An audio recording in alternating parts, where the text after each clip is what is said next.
Okay, we have our 24 volt Peg Perego RZR ride-on toy, specifically the 24 volt version, and we just took off the wheel, and now we're going to show you how to replace the motor gearbox. Usually this is important if it's making a grinding or a clicking noise, or if one of the wheels isn't spinning. This will solve a lot of problems. So we took off the wheel. If you don't know how to do that, we made another quick video. At the end of this link, it'll show you how to do that. So we removed the wheel, and then right here, specifically, we have the 24 volt gearbox.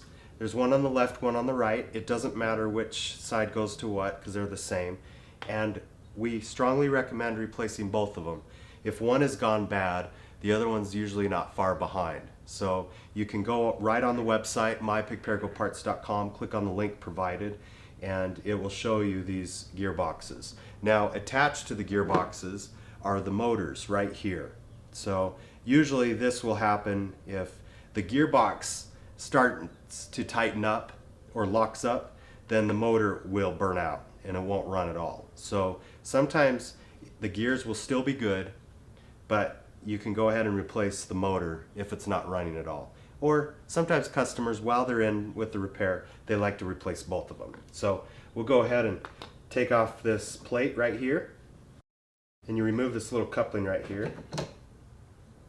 That's the drive coupling. Usually that's okay. You don't need to replace that part right there. You'll reuse that. And don't throw anything away until you actually get the parts, because there's some screws and spacers that you will use. So I'll go ahead and get my Phillips screwdriver and take this off. Okay, so after removing the fourth screw on there, go ahead and take this plate off. Sometimes it's stuck on the first time, so just pry on it. That'll come off like that. And then this will slide out right here. Okay. Now, unfortunately, the engineers, they don't provide a whole lot of space for the wiring. So on your motors, go ahead and remove those two wires, and then you'll be able to take off the motor and gearbox.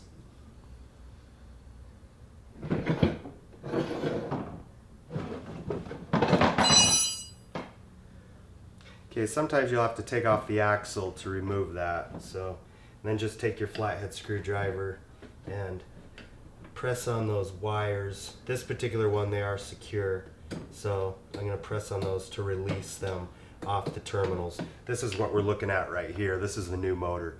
So the wires are connected right here and here, and that's what I'm removing.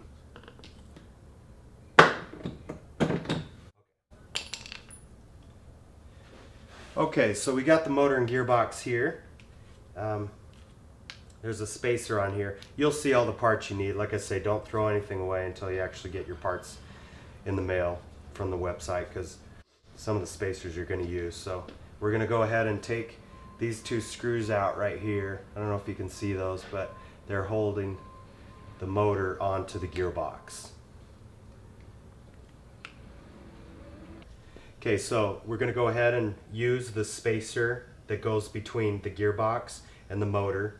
You can reuse those, and then these two screws right here as well. Now, once again, if you lose any of these parts, don't worry, they're on the website there.